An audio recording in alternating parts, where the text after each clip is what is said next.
Hello students, welcome to Genius IAS. आज हम फिर से हाजिर हैं अपनी जनरल साइंस एमसीक्यू सीरीज के साथ।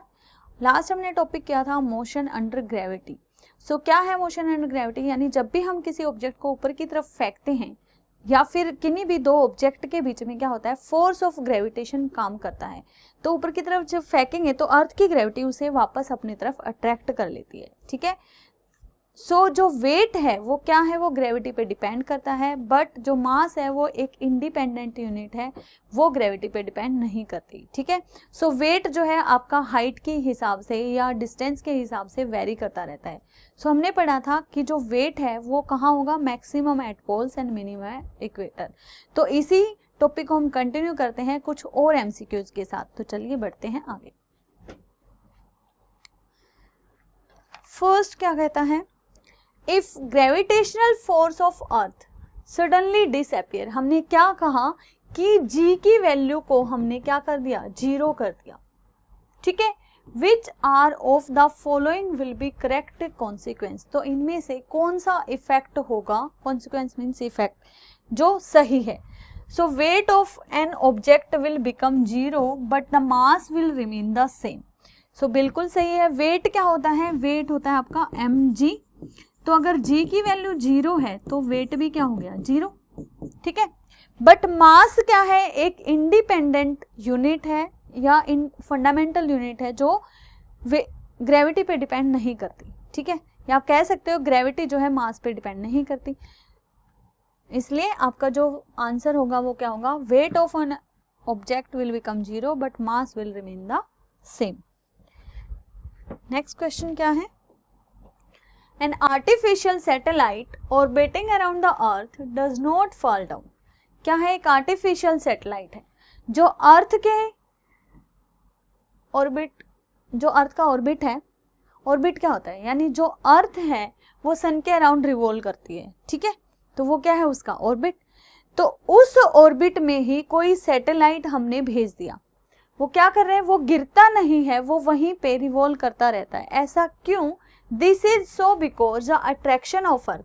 जो अर्थ का अट्रैक्शन है वो क्या करता है, वो उसे सेंट्रीपिटल फोर्स प्रोवाइड कर देता है, जिसकी वजह से वो उसी कक्ष में बना रहता है। ठीक है, so does not exist at such distance, ऐसा नहीं है। Is neutralized by attraction of moon, ऐसा भी नहीं है, क्योंकि वो किस में है, अर्थ के ऑर्बिट में है।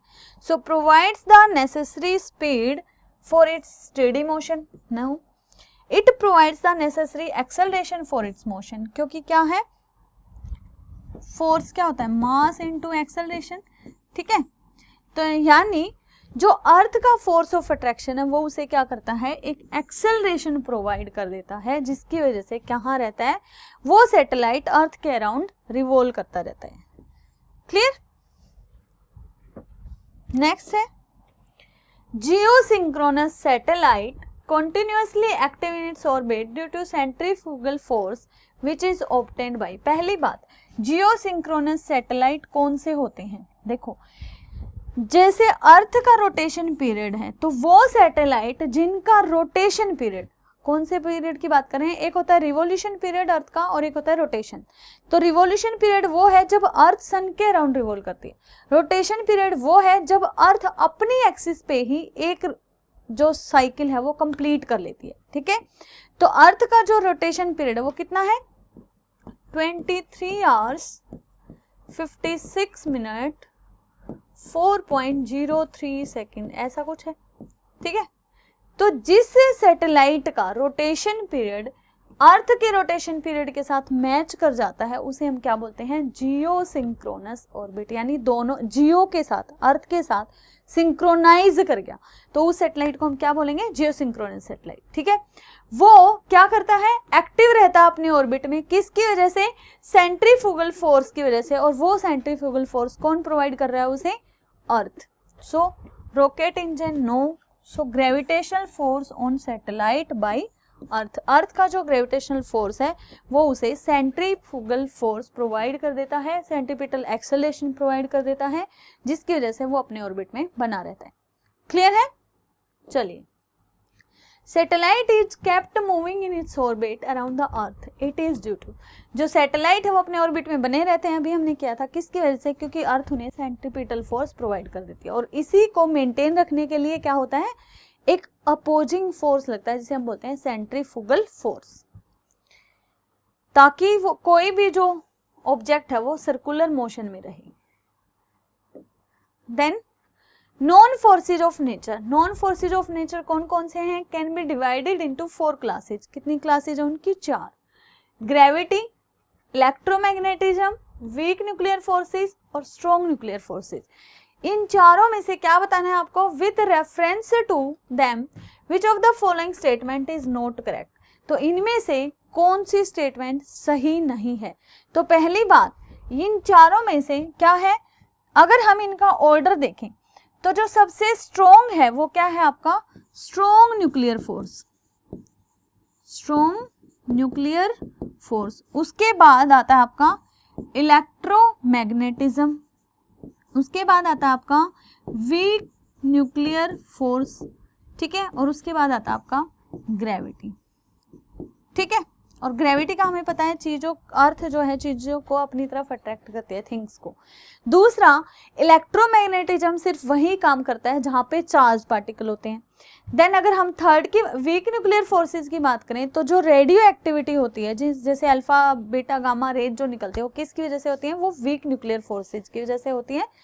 और जो स्ट्रॉन्ग न्यूक्लियर फोर्स है वो क्या करता है, एटम के अंदर न्यूक्लियॉन्स को बनाए रखता है। न्यूक्लियॉन्स मींस एटम के न्यूक्लियस के अंदर प्रोटॉन और न्यूट्रॉन को वहीं रखता है, वो क्या है, स्ट्रॉन्ग न्यूक्लियर फोर्स, ठीक है। ये है इन चारों के काम। तो चलिए स्टेटमेंट पढ़ते हैं। Gravity is the strongest of the 4, तो ग्रेविटी क्या है, वीकेस्ट है इन चारों में से, तो क्या होगा आंसर आपका, नॉट करेक्ट पूछा है तो यही हो जाएगा। उसके अलावा electron acts only on particles with an electric charge, बिल्कुल सही है। Weak nuclear force radio activity की खोज करते हैं, और स्ट्रॉन्ग न्यूक्लियर फोर्स क्या करते हैं, प्रोटॉन और न्यूट्रॉन को एटम के अंदर बनाए रखते हैं, ठीक है, उसके न्यूक्लियस के अंदर। क्लियर। नेक्स्ट है, if a person sitting in a lift then when will he feel that his weight gets increase. एक पर्सन है वो लिफ्ट में बैठा हुआ, अब लिफ्ट क्या होती है, ऊपर की तरफ जाती है, नीचे की तरफ आती है, यहाँ अगर रस्सी टूट जाए तो फ्री फॉल हो जाते हैं, 3 केसेस हैं, ठीक है। तो जो एक उसका एक्चुअल वेट होता है और एक होता है उसका एपरेंट वेट। एपरेंट वेट मतलब जो फील करते हैं। सो जब लिफ्ट ऊपर जाएगी, गोज अप, जब लिफ्ट ऊपर की तरफ जाती है, ठीक है, तो ये रस्सी रही और ये रस्सी ऊपर की तरफ रहेगी, तो इस पे जी नीचे काम करेगा, एक्सेलरेशन ऊपर की तरफ काम करता है। तो जो एपरेंट वेट है वो क्या होगा, R minus actual weight is equal to M A, ठीक है, फर्स्ट केस में।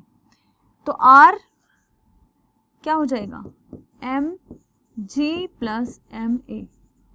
ही फील्स की बात करें ना, कब फील करता है, तो वो क्या होगा उसका एपरेंट वेट, तो एम हो गया कॉमन, क्या आ जाएगा जी प्लस ए, यानी उसको अपना वेट इंक्रीज महसूस होता है। और जब हम, अब क्या होगा, जब नीचे आएगी, जब नीचे आ रही है तो क्या होगा, ए भी नीचे जी भी नीचे, तो क्या होगा R plus M G equal to M A, है ना।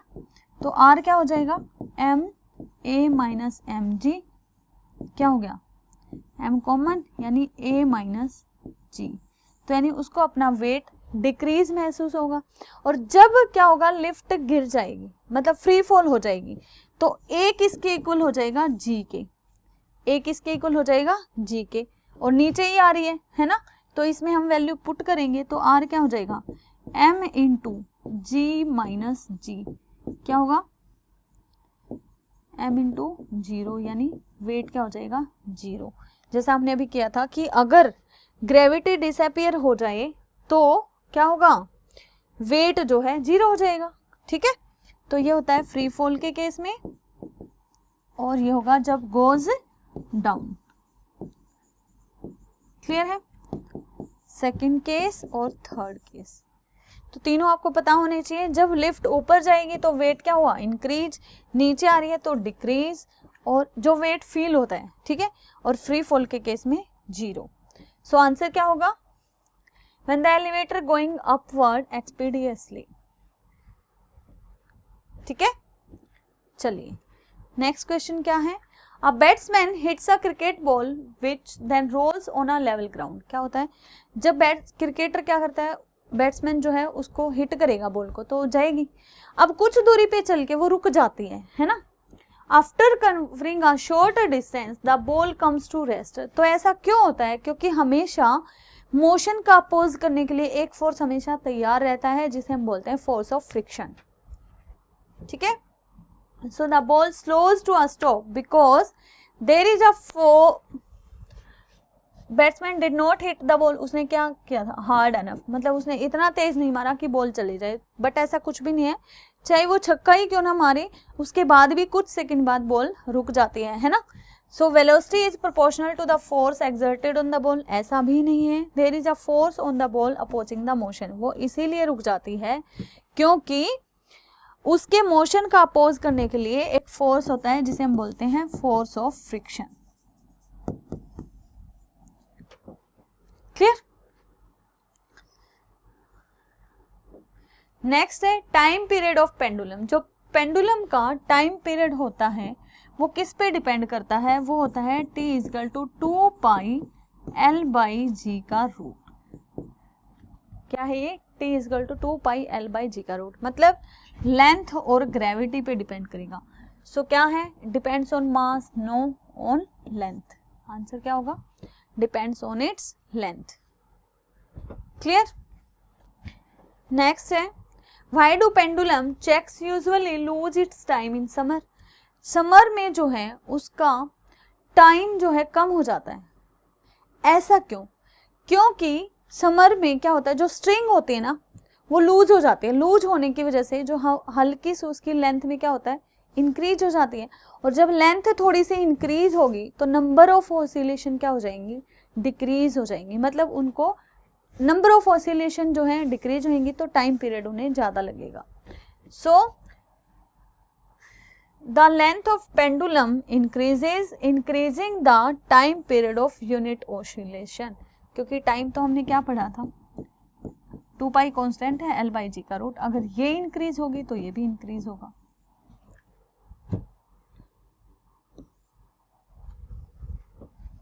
ठीक है, चलिए नेक्स्ट है a girl is swinging on a swing in sitting position. पहले एक लड़की थी वो झूले पे झूल रही थी और वो बैठी हुई थी, लेकिन जब बैठी है तो उसका सेंटर ऑफ मास सारा वहां पे है, झूले पे। When the girl stands up, जब वो खड़ी हो जाती है तो पीरियड ऑफ स्विंग विल क्या होगा? उसका जो टाइम पीरियड है अभी हमने पढ़ा था वो क्या हो जाएगा? डिक्रीज हो जाएगा। क्या होगा? डिक्रीज होगा। वो किस पे डिपेंड करेगा? क्योंकि उसका जो सेंटर ऑफ मास है, अब लेंथ इंक्रीज हो जाएगी, टाइम पीरियड भी इंक्रीज हो जाएगा। ठीक है, तो टाइम लूज करेगा तो सेंटर ऑफ मास क्या हो रहा है? रेज हो जाएगा। ठीक है, अगर वो झूले पे यहाँ बैठी हुई थी, पहले सेंटर ऑफ मास यहाँ था, अब खड़े होने के बाद उसका ऊपर की तरफ हो जाएगा, जिसकी वजह से क्या होगा? उसका जो पीरियड ऑफ स्विंग है will be shorter. Pendulum clock can run faster. जो पेंडुलम का क्लॉक है वो फास्टर कब रन करेगा? जब उसका टाइम पीरियड क्या करेगा, यानी एक ऑसिलेशन में देखो सर्दियों में लेंथ थोड़ी सी इंक्रीज हो जाती है, टाइम पीरियड भी इंक्रीज हो जाता है। इसका मतलब क्या है? नंबर ऑफ ऑसिलेशन डिक्रीज, तो यानी अब वो धीरे धीरे मूव कर रहा है। अब देखो सर्दियों में क्या होगा?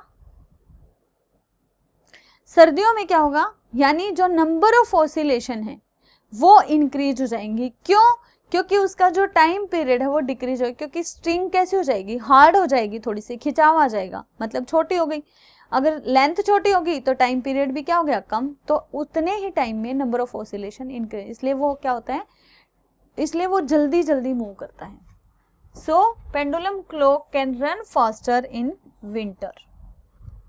ठीक है, चलिए earth escape velocity is. Earth की जो एस्केप वेलोसिटी क्या है? यानी जो अर्थ के ग्रेविटेशन को पार करने के लिए जो वेलोसिटी चाहिए ऑब्जेक्ट्स को, वो क्या कहलाएगी? उसकी एस्केप वेलोसिटी। और वो कितनी होती है? 11.2 किलोमीटर पर सेकेंड। ये कैसे कैलकुलेट किया? ये आपके 11th-12th क्लासेस में। और साथ में जो मून की है वो कितनी है 2.38 किलोमीटर पर सेकेंड, और सन की कितनी है 168 किलोमीटर पर सेकेंड। ठीक है, इतनी होनी चाहिए। So what will happen if an object is thrown into space with a speed of 8 kilometre पर सेकेंड? तो अगर हम किसी ऑब्जेक्ट को 8 किलोमीटर पर सेकेंड के हिसाब से स्पेस में भेजते हैं तो क्या होगा, वो वापस गिर जाएगा, क्योंकि उसे अर्थ के ग्रेविटेशनल फील्ड को पार करने के लिए कितनी वेलोसिटी चाहिए 11.2 किलोमीटर पर सेकेंड। ठीक है, और ये क्या है, इससे कम है, तो इसका मतलब वो उसको पार नहीं कर पाएगा, it will return to earth, वापस आ जाएगा। क्लियर? चलिए, there is no atmosphere on moon, moon पे कोई एटमॉस्फेयर नहीं है, क्यों, क्योंकि अर्थ के नजदीक है इसलिए नहीं। It receives light from sun, तो सन से लाइट तो हम भी रिसीव करते हैं, तो इसका मतलब तो क्या हुआ, अर्थ पे भी नहीं होना चाहिए। It revolves around the earth, ऐसा भी नहीं है। The escape velocity of gas molecule on it is less than root mean square velocity here, मतलब जितनी भी गैसेज है उनकी जो average root mean square velocity होगी उससे जो उसकी एस्केप वेलोसिटी है वो क्या है, कम है, यानी उन गैसेज की वेलोसिटी ज्यादा हो जाती है, रूट और एस्केप वेलोसिटी कम है, इसलिए क्या होगा, वहां पे एटमॉस्फेयर नहीं है। ठीक है, the variation of displacement d with the time t in the case of a particle falling freely under gravity from rest, तो जब रेस्ट से कोई ऑब्जेक्ट जब नीचे आएगा ग्रेविटी की तरफ, ठीक है, मतलब उसकी वेलोसिटी पहले 0 थी, यहाँ पे क्या हो जाएगा, यानी a इजिकल टू g हो जाएगा, बट वेलोसिटी धीरे धीरे उसकी इंक्रीज होती आएगी टाइम के हिसाब से। ठीक है, तो आंसर क्या हो जाएगा आपका d, मतलब एक कांस्टेंट वेरिएशन से इंक्रीज नहीं होगी, इंक्रीज डिक्रीज हो सकती है। क्लियर? चलिए, a smooth plane inclined at an angle theta with horizontal, यानी ये एक प्लेन है जो इंक्लाइंड हो रखा है एंगल थीटा पे। A body starts from rest and slides down, अब हमने किसी बॉडी को यहाँ से गिराया और नीचे फिसलती हुई आ गई। ठीक है, तो the time taken by body to reach the bottom, तो यहाँ से यहाँ तक पहुँचने में टाइम कितना लगेगा, तो ये हम टाइम कैसे कैलकुलेट करते हैं, जो s होता है डिस्टेंस है वो क्या होता है ut plus half at square, है ना, ये है जो एक्सेलरेशन, जो पोजीशन और टाइम ग्राफ है या एक्सेलरेशन टाइम ग्राफ है, उनसे हमने ये फॉर्मूला कैलकुलेट किया हुआ है, ये है पोजीशन और टाइम ग्राफ। सो s क्या है इसमें हमारी l के इक्वल है, equal to ut plus half a क्या है, a मतलब एक्सेलरेशन, लेकिन यहाँ पे किससे गिर रहा है, ग्रेविटी के अंदर फॉल हो रहा है वो, सो ग्रेविटी की वजह से हो रहा है, तो यहाँ पे एंगल g क्या होगा, g साइन थीटा, यानी a किसके इक्वल होगा, g साइन थीटा। ठीक है, तो क्या हो जाएगा g sine theta t square. ठीक है, और कहाँ से शुरू है, रेस्ट से, सो u की वैल्यू 0, अगर u की वैल्यू 0 है तो ये वाला पोर्शन 0 हो जाएगा, तो l की वैल्यू क्या होगी, l equal to half g sine theta t square. Clear? t हमने पूछा क्या है, टाइम टेकन, तो t स्क्वायर की वैल्यू क्या होगी, l बाई हाफ है ना, ये हाफ g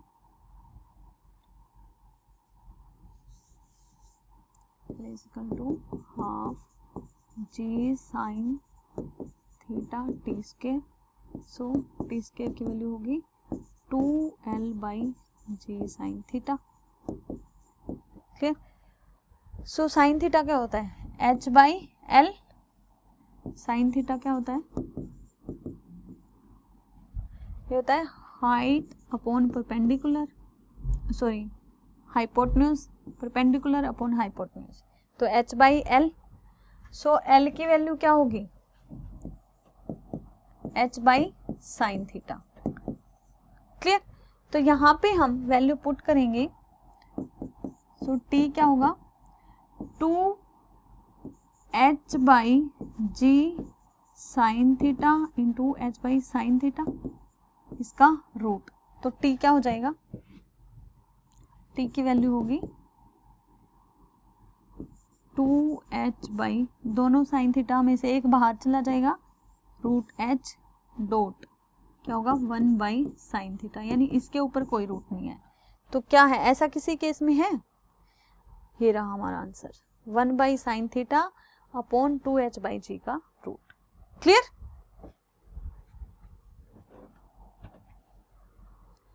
नेक्स्ट है the weight of human being on moon is 1/6 in comparison to earth. बिल्कुल सही है स्टेटमेंट, क्योंकि जो ग्रेविटी है वो क्या है, मून पे अर्थ का 1/6 है, ठीक है। सो वेट भी क्या होगा 1/6। So moon does not have gravity like earth. क्या मून के पास अपनी ग्रेविटी नहीं है? बिल्कुल है। सो आर क्या हो जाएगा, false, R false, A true, C option. Clear? Next question क्या कहता है, करेक्टली मैच, मतलब आपको मैच करने हैं कि रेडियम की खोज किसने की, मैडम क्यूरी ने, यानी ए का 2, पेनिसिलिन की किसने की, अलेक्जेंडर फ्लेमिंग ने, एक्सरे की किसने की, W.K. रोंटन, और स्मॉल पॉक्स की किसने की, एडवर्ड जेनर।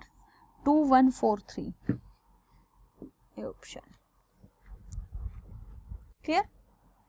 नेक्स्ट है consider the following statement, a simple pendulum is set into oscillation, कि कोई सिंपल पेंडुलम लिया और उसको ऑसिलेशन में ऐसे ऐसे करा, तो क्या होगा, यानी यहाँ से यहाँ जाते हुए, यानी एक ऑसिलेशन में 2 बार एक्सट्रीम पोजीशन पे जाता है, ठीक है। तो जब हम यहाँ से यहाँ भेजेंगे, यानी इसके अंदर क्या होगा, कोई वेलोसिटी होगी और यहाँ तक जाएगा, तो क्या होगा, अब वो वेलोसिटी 0 हो जाएगी, तो फिर क्या होगा, ग्रेविटी की वजह से फिर नीचे आ जाएगा, फिर यहाँ पे वेलोसिटी होगी, फिर ग्रेविटी की वजह से फिर नीचे आ जाएगा, ठीक है। तो ऐसे केसेस में क्या होगा, acceleration is 0 when bob passes through the mean position, ठीक बात है। Then in each cycle the bob attains a given velocity twice, यानी यहाँ से यहाँ जा रहा है, फिर वापस यहाँ से यहाँ जा रहा है, बिल्कुल सही है। Both acceleration and velocity of bob are 0 when it reaches its extreme position during the oscillation, तो ऐसा बिल्कुल भी नहीं है। यहाँ पे एक्सेलरेशन क्या है, एक्सेलरेशन ड्यू टू ग्रेविटी, तो यहाँ पे वेलोसिटी 0 है तो जी मैक्सिमम है, ठीक है, और यहाँ पे जी 0 है तो वेलोसिटी मैक्सिमम है, और यहाँ पे फिर से क्या है, वेलोसिटी 0 है तो जी मैक्सिमम है। क्लियर? तो क्या होगा, थर्ड ऑप्शन आपका गलत हो जाएगा। Amplitude of oscillation of simple pendulum decreases with time, तो टाइम के हिसाब से जैसे एम्पलीट्यूड इसका डिक्रीज हो रहा है, फिर इंक्रीज हो रहा है, फिर डिक्रीज हो रहा है, तो बिल्कुल सही है। तो आपका आंसर क्या होगा, 1, 2, 4 सी ऑप्शन। क्लियर? सो ये थे MCQs मोशन एंड ग्रेविटी से रिलेटेड। ऐसे ही हम किसी और टॉपिक के साथ हाजिर होंगे फिर से नई क्लास में। अभी के लिए इतना ही। Thank you, have a nice day, good luck for your exam.